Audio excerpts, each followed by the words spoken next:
Olá, galerinha. Hoje iremos dar continuidade ao conteúdo de hepatites. Ontem nós assistimos e visualizamos a aula de hepatite A, B e C.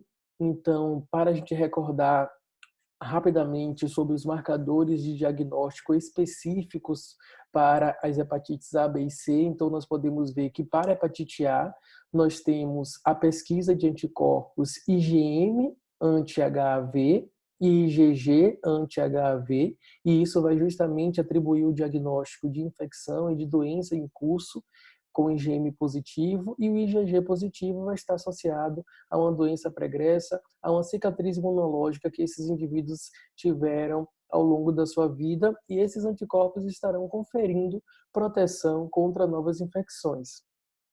Quando a gente partiu para a hepatite B, nós vimos que nós temos a pesquisa de antígeno, que podem ser o AG-HBS, que é justamente o antígeno de superfície do vírus B. Nós temos a pesquisa do AG-HBE, que é o antígeno do envelope viral. E nós temos a pesquisa do AG-HBC, que é a pesquisa do antígeno do core. Uma outra partícula viral que também é pesquisada é justamente o HBV-DNA, que é a pesquisa do material genético do vírus pelas técnicas moleculares, como, por exemplo, a técnica de PCR.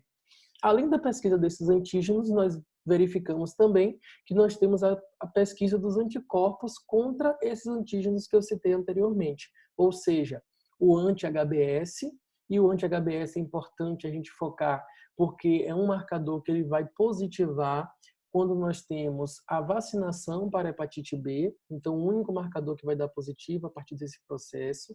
Nós temos o anti-HBC, que ele pode ser dividido em IgG e IgM. Nós temos também o anti-HBE. Então, todos esses marcadores que eu falei anteriormente para a hepatite B, eles podem ser divididos nas pesquisas de antígeno, os métodos diretos, e nas pesquisas de anticorpos, que são os métodos indiretos de detecção. Depois disso, nós passamos para a hepatite C.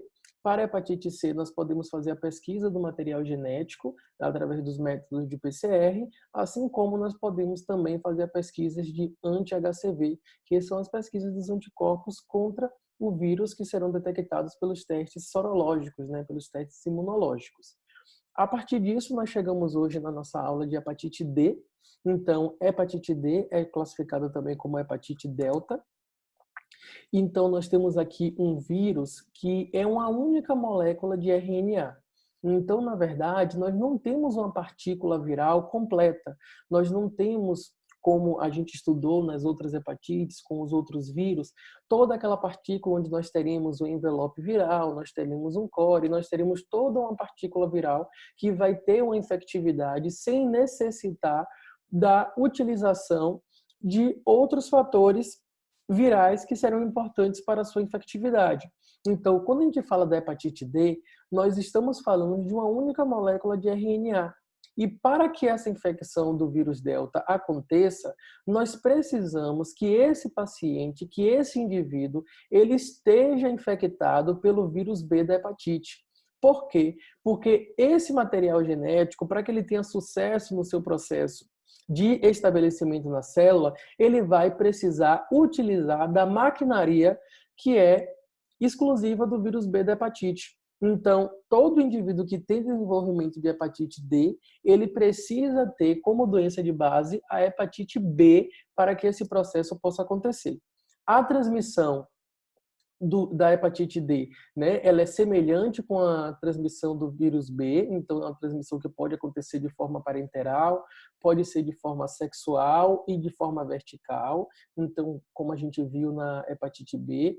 No Brasil, então nós temos alguns surtos epidêmicos que podem acontecer principalmente ali mais na região da bacia amazônica, mas a gente pode ter uma heterogeneidade de casos. O padrão de infecção é que nós temos sempre esse processo de co-infecção. Então, a co-infecção é quando nós temos as duas infecções pelo vírus B e pelo vírus D. E a superinfecção é quando nós temos altos títulos dessa partícula aqui viral, desse RNA, que vai estar nesse indivíduo, causando, então, algumas complicações que nós iremos ver um pouco mais para frente. E toda vez que o indivíduo ele tem como doença de base a hepatite B e ele se infecta com esse material que vai ser classificado como a hepatite D, isso gera um pior prognóstico para a hepatite B. O que isso quer dizer? que esse indivíduo que tinha hepatite B, ele pode ter mais complicações, ele pode ter um desfecho clínico pior por conta dessa co-infecção que está acontecendo. Então, como é que nós conseguimos verificar aqui? Esse é um momento de co-infecção, ou seja, o indivíduo ele está sendo exposto ao vírus D e ao vírus B, e esse indivíduo aqui é um indivíduo sadio. Esse indivíduo sadio ele pode ter alguns desfechos. Primeiro, uma hepatite fulminante, ou seja, ele vai ter uma destruição maciça do parênquima hepático, e isso vai gerar uma falência hepática, consequentemente, pode evoluir para a morte. Nós temos um indivíduo que ele pode ter uma recuperação com a imunidade, ou seja, o próprio sistema de defesa dele ele pode debelar os vírus e, consequentemente, ele não vai ter desenvolvimento de doença crônica ou de um surgimento de uma doença aguda. E as formas mais raras é quando nós temos aqui esse desenvolvimento de uma hepatite crônica e isso pode evoluir para um processo de cirrose e essa cirrose ela pode evoluir para um carcinoma hepatocelular. A gente viu na aula de hepatite B que uma das causas mais comuns de carcinoma hepatocelular, que é justamente esse, podemos nos dizer como último grau de dano hepático, é justamente quando nós temos essa infecção de base pelo vírus B, né? Então, tanto o vírus B como o vírus C, ele está muito associado ao surgimento de uma cirrose e ao surgimento de um carcinoma hepatocelular. Aqui nós temos uma situação de superinfecção. O que seria essa superinfecção? A diferença da situação anterior é que nós temos essa exposição dos dois tipos virais, né, da hepatite D e da hepatite B, no mesmo momento, então fazendo ali aquele processo de co-infecção conjunta. Aqui não, nós temos um indivíduo que ele é portador do vírus B, ou seja, ele já tem o vírus B e ele vai se infectar com o vírus D da hepatite, né? E isso vai causar uma superinfecção nesses indivíduos. E essa superinfecção, quais são os desfechos desse processo, né? Então, como é que esse paciente pode evoluir? Ele pode evoluir para uma hepatite fulminante, né? Ou seja, ele tem aquela destruição do órgão e isso gera morte. Ou ele pode ter uma doença aguda grave, né? Então ele tem aquela hepatite aguda grave, onde você tem uma destruição rápida, né, do parênquima hepático e isso evolui, né, para complicações severas. Ou o indivíduo ele tem aquela hepatite crônica, né, onde ele vai ficar meses aí tendo esse processo de destruição hepática, tendo um processo de formação de cicatrização que vai caracterizar a cirrose e isso pode estar evoluindo para um carcinoma hepatocelular. Então, essas são duas situações que podem estar acontecendo. Quando o indivíduo ele tem o processo de co-infecção, ou seja, a exposição aos dois elementos aqui patogênicos no mesmo instante, ou então quando é um indivíduo que ele já é portador do vírus B e ele vai se infectar pelo vírus D da hepatite. Quais são os marcadores que nós poderemos utilizar para o diagnóstico do vírus D? Então, nós podemos fazer a pesquisa do material genético, ou seja, pela técnica molecular de PCR, né? Então, reação em cadeia da polimerase. Nós iremos identificar o material genético do vírus D, né? Então, a gente faz uma técnica molecular para identificar o material genético na amostra clínica que nós iremos trabalhar, ou nós iremos fazer a pesquisa de anticorpos anti-HDV. Né? Então, aqui nós temos um exemplo de IgM anti-HDV, ou seja, esse marcador ele vai ter como significado clínico, né, uma indicação de infecção recente, como a gente já sabe. Toda vez que a gente trabalha com IgM, nós trazemos essa temporalidade à infecção, ou seja, algo recente, algo que está em curso, algo que está acontecendo há pouco tempo. Né? Porém, de detecção tardia e curta duração, a gente vai ter que, em muitos casos, né, fazer o uso de IgM para poder fazer esse tipo de detecção. Só que o importante é a gente detectar aqui a nossa IgM justamente porque é um marcador agudo. Então, toda vez que a gente quer fazer uma detecção tardia ou uma detecção de longa duração, nós precisaremos utilizar a molécula IgG para estar fazendo esse tipo de diagnóstico. Então, a gente finaliza a hepatite D. Então, a hepatite D, a gente tem uma doença com critérios de diagnóstico muito simples, porque a gente vai utilizar ou material genético, ou RNA viral, ou então a gente vai usar a pesquisa de anticorpos, né? Como eu citei ali um exemplo, IgM anti-HDV. Então, a gente consegue fazer esse tipo de avaliação. Aqui nós estamos partindo agora para a hepatite E. Então, é a nossa última hepatite que nós iremos estudar. Quando a gente vai para a hepatite E, também é uma doença ocasionada por um vírus de RNA. Então, nós temos aqui o HIV. Esse vírus ele tem transmissão fecal-oral, assim como a hepatite A. Vocês percebam que as outras hepatites que nós estamos citando, por exemplo, hepatite B, hepatite C e hepatite D, nós tínhamos a transmissão muito associada à via sexual ou ao contato com esses líquidos corpóreos, como, por exemplo, o sangue. Na hepatite A e na hepatite E, nós temos uma transmissão que está associada ao processo fecal-oral. Então, como é uma transmissão fecal-oral? Quando nós temos água, alimentos contaminados, esses maus hábitos de higiene, que eles podem culminar justamente nesse processo de infecção. Então, é isso que vai estar acontecendo para a gente entender como essa infecção ela vai estar acontecendo nesses indivíduos. A infecção pela hepatite E ela vai predominar principalmente em adultos. Ela é uma infecção autolimitada, ou seja, não vamos ter complicações principalmente associadas à cronificação, então não vai cronificar. Nós temos um dado importante que nós temos uma alta letalidade em gestantes, 20% das gestantes elas podem ter letalidade ao contato com esse vírus, e nós temos uma baixa prevalência no Brasil. Então, se vocês olharem aqui para esse gráfico do CDC, que é do Centro de Controle de Doenças dos Estados Unidos, é um gráfico adaptado, nós conseguimos perceber que nós temos aqui os maiores locais onde nós temos esses surtos epidêmicos, são aqui em alguns países da África, nós temos aqui na América Central, e nós temos aqui alguns países da região da Ásia também, que estão associados com esse processo. Então, não é uma doença tão comum de estar aqui na nossa população. Depois que a gente vê aqui a hepatite E, o que é que a gente consegue entender? Como é que eu faço o diagnóstico da hepatite E? Como é que eu vou fazer essa avaliação? Primeiramente, se a gente voltar aqui, a gente consegue perceber que o material genético é RNA. Então, para fazer o diagnóstico molecular, nós iremos utilizar a técnica justamente de PCR para poder fazer a identificação do RNA. As outras duas formas que nós iríamos utilizar para diagnosticar a hepatite E são as pesquisas dos anticorpos anti-HIV. Então, IgM anti-HIV e IgG anti-HIV. Então, nós estamos falando de pesquisa de RNA, então, HIV-RNA, através das técnicas de PCR, ou a pesquisa de anti-HIV. E esse anti-HIV, esses anticorpos, eles podem ser de dois tipos, como sempre, IgM e IgG. Essas são as duas formas de a gente fazer o diagnóstico da hepatite E. Diante disso, vamos fazer agora alguns comentários sobre as situações clínicas que esses pacientes com esses diferentes tipos de hepatite eles podem desenvolver. Quando a gente fala de infecção assintomática, o que isso quer dizer? Toda vez que a gente fala de infecção versus doença, qual é a diferença?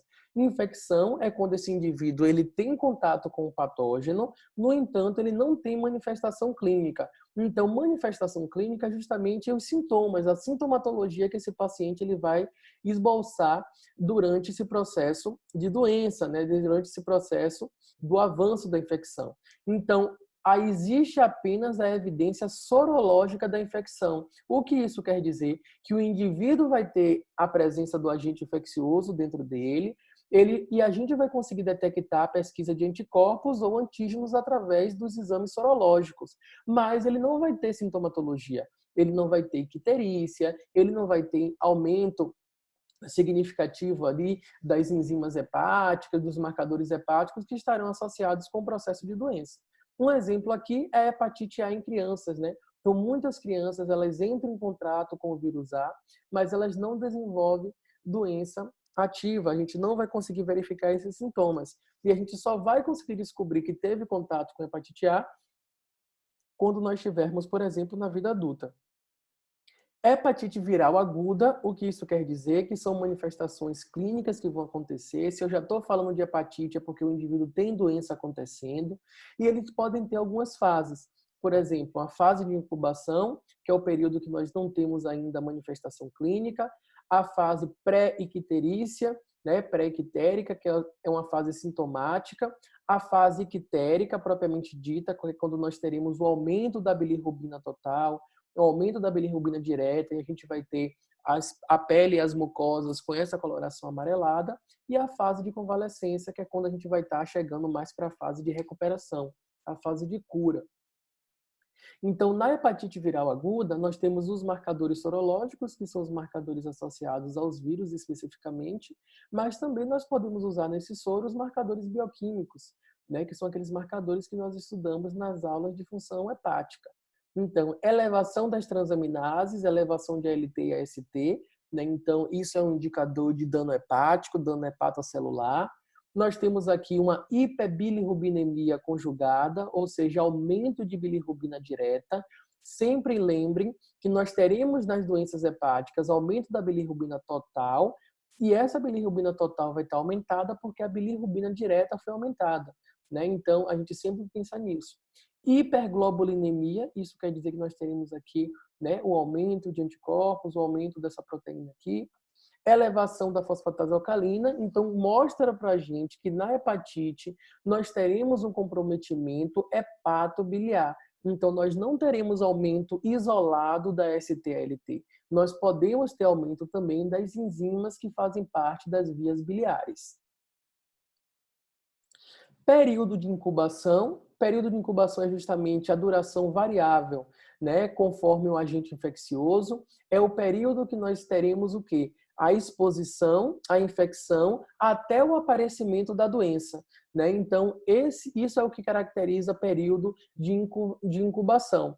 Mas esse período de incubação, eles antecedem, né, como eu falei para vocês, o aparecimento dos sintomas, e isso vai classificar aquele indivíduo como assintomático. Então, se eu faço um teste sorológico nesse período de incubação e eu identifico a presença daquele patógeno, esse indivíduo, até o momento, ele já é classificado como um indivíduo assintomático. Porém, ele está nessa faixa, né, nessa média, nesse intervalo de aparecimento de sintomas.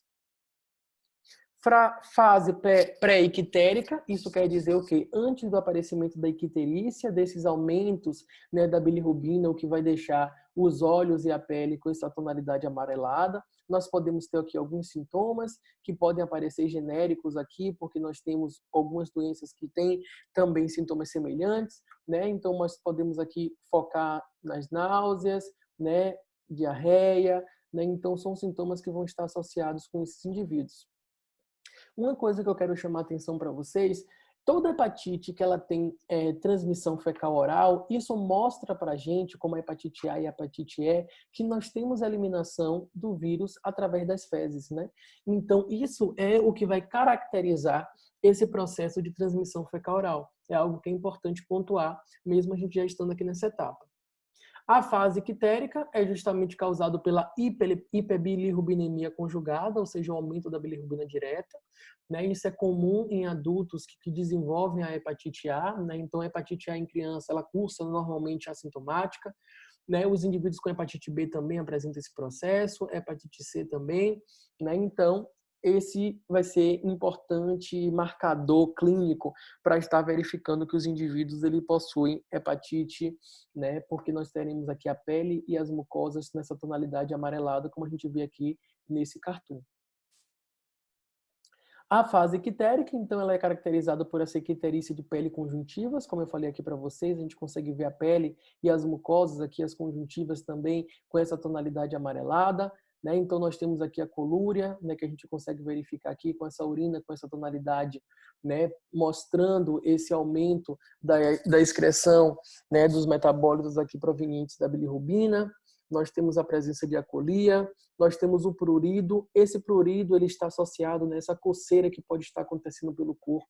E essa coceira ela é provocada pela retenção dos ácidos biliares, né? Então, todos esses indivíduos que eles têm essas complicações biliares, né, essas complicações hepáticas, eles podem ter esse sintoma de coceira pelo corpo, e isso é um indicativo de processo hepático acontecendo ali. Tempo de protombina prolongado, alterações nesses marcadores de função de síntese, eles estarão associados principalmente a doenças crônicas, né? Então a gente consegue ter esse marcador importante ali, e a hiperglobulinemia, que vai ser justamente o aumento, né, desses anticorpos. Um conceito que é importante também vocês lembrarem é esse aqui, acolia. Acolia quer dizer quando a gente tem a ausência da bile, tá ok, gente? A ausência desse líquido aqui da bile, a gente vai estar caracterizando como acolia. A fase de convalescência nada mais é do que a resolução dos sintomas que são associados àquela doença e da icterícia, né? E a normalização dos exames laboratoriais.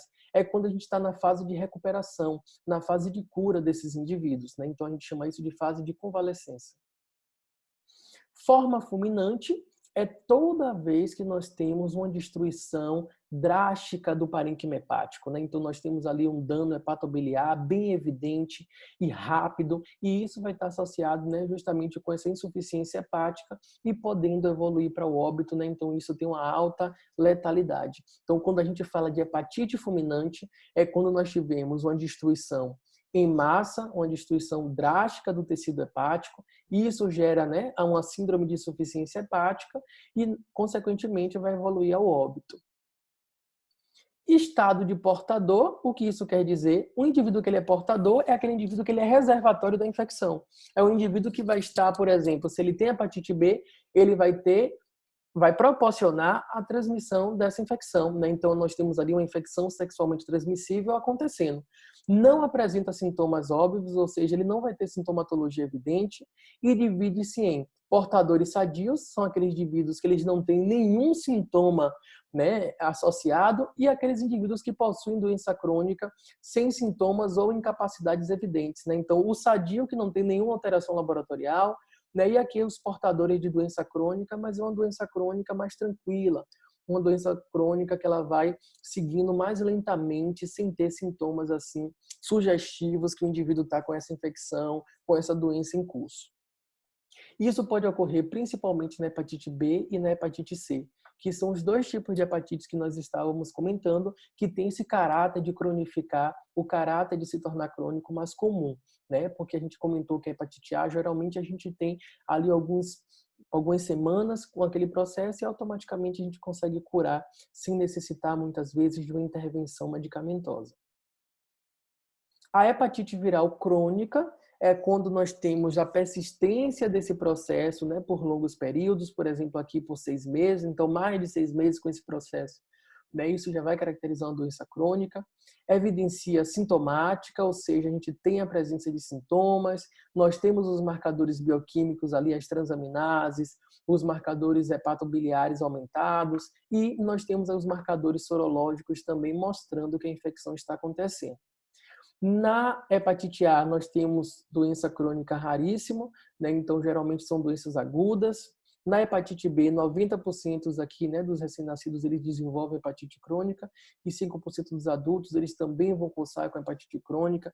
Esses números epidemiológicos, essas médias aqui em porcentagem, elas podem sofrer alterações em relação à população, né? Então, os indivíduos com HCV aqui, 80% deles, eles podem desenvolver hepatite crônica, e desses 80%, eles vão evoluir, né, alguns deles para a cirrose e carcinoma hepatocelular, assim como pode acontecer também na hepatite B. Na hepatite D, nós temos aqui muito mais presente quando a gente fala aqui do processo de superinfecção, ou seja, quando o indivíduo tem hepatite B de base e ele vai se infectar com o vírus D e automaticamente isso vai gerar processos crônicos mais associados, mas quando nós temos um indivíduo que vai se co-infectar, né, ou seja, ao mesmo momento com hepatite B e com hepatite D, né, com o vírus da hepatite B e o vírus da hepatite D, a gente não tem tanta ocorrência assim de doença crônica. E na hepatite E, aqui é a última, nós não temos essa característica de cronificar.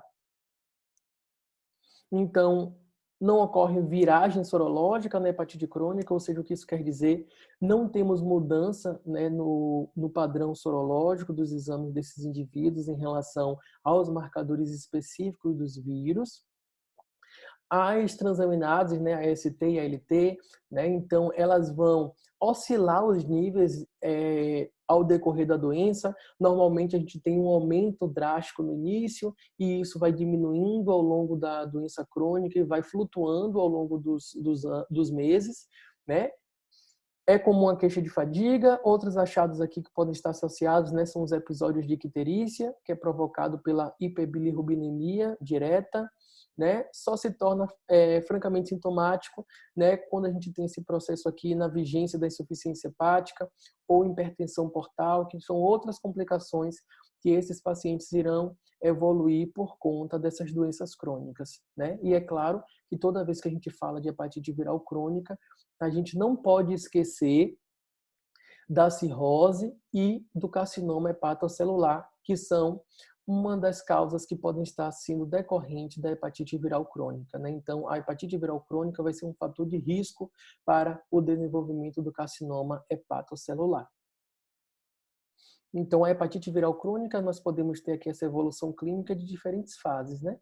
Então, o indivíduo que está com hepatite, ele pode ter remissão espontânea, ou seja, ele pode se curar, né? Ele pode entrar em fase de convalescência e não ter nenhum problema em relação a isso, né? Então, ele pode ter uma doença indolente sem progressão, né? Que é quando o indivíduo ele tem o processo crônico, mas não vai ter complicações severas a partir disso, né? Ou ele pode chegar nesse estágio aqui, que é a pior hipótese, o pior prognóstico, que é quando nós temos o desenvolvimento da cirrose e essa cirrose evoluindo para o carcinoma hepatocelular, né, o surgimento do câncer aqui nesse parênquima hepático. Aqui eu trago para vocês algumas fotos macroscópicas, né? Aqui nós temos um fígado normal. Percebam a coloração do fígado, né? Para vocês conseguirem perceber a diferença para as outras duas fotos, né? Então nós temos aqui um fígado cirrótico, então a gente consegue ver essas bolinhas aqui esbranquiçadas, que nada mais é do que tecido de granulação, né? Mostrando um tecido de cicatrização, e toda essa região que cicatriza, ela automaticamente não tem a mesma função das células hepáticas que ali estavam. E aqui nós temos um exemplo de um fígado com o surgimento de um carcinoma hepatocelular, né, que é o surgimento de um câncer, né, gerando aqui uma degradação, um aspecto morfológico alterado aqui no fígado, né? Então a gente consegue ver aqui um fígado normal. Se a gente faz uma lâmina, uma biópsia desse tecido, a gente vê tudo aqui bonitinho, bem rosinha, né? Aqui nós temos esses achados aqui em azul, mostrando o fígado fibrótico, né? A mesma coisa a gente consegue perceber aqui pelo infiltrado inflamatório e pela fibrose que vai estar acontecendo aqui durante esse processo também de cirrose. Quando a gente fala de tratamento, né, então a gente consegue perceber que as formas benignas, né, são as formas que não têm cronificação, e as formas que você tem uma doença autolimitada, muitas vezes o próprio sistema imunológico consegue destruir. Nós não iremos utilizar medicamentos que são específicos para o vírus, né? Então isso acontece principalmente aqui na hepatite A, por exemplo, ou então quando nós temos aquelas doenças sem progressões para complicações severas, né? E é aconselhável que os indivíduos eles não façam uso de drogas, né, medicamentos e álcool que possam estar danificando o fígado em conjunto com a hepatite que ele já tem.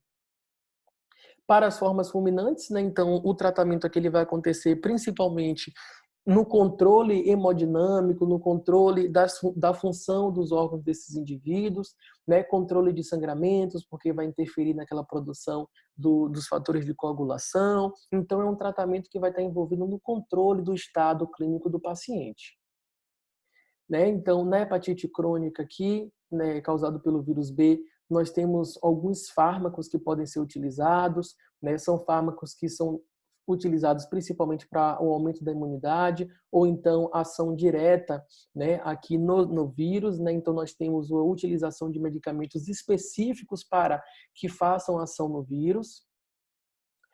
A forma crônica aqui também da hepatite B, né? Então a gente consegue fazer o monitoramento do paciente, né, através de quantas cópias de vírus nós temos ali presente, né, na amostra clínica do paciente. Isso é uma forma de a gente quantificar. Esse paciente, ele tem muito vírus em circulação, ele tem pouco vírus em circulação, essas cópias virais estão diminuindo, o paciente está melhorando. É isso que é feito para poder a gente fazer essa avaliação. E toda vez que nós temos pacientes que têm doenças crônicas, né, como hepatite B, hepatite C, nós temos que sempre estar fazendo a pesquisa de alfa-fetoproteína, né, que é uma forma da gente verificar esse marcador do surgimento, né, do carcinoma hepatocelular. Aqui na hepatite C, nós também temos medicamentos que são específicos para o tratamento antiviral, que vão ter ação no vírus e o uso também de moléculas que vão estar dando um buster, né? Vão estar aumentando essa capacidade do sistema de defesa em fazer a destruição viral. E a carga viral ela é utilizada também nesse segmento da avaliação da resposta ao tratamento. Então, uma forma da gente verificar se o tratamento está funcionando é verificar se nós temos diminuição desse quantitativo de vírus circulante, né, desse quantitativo de vírus nesses pacientes.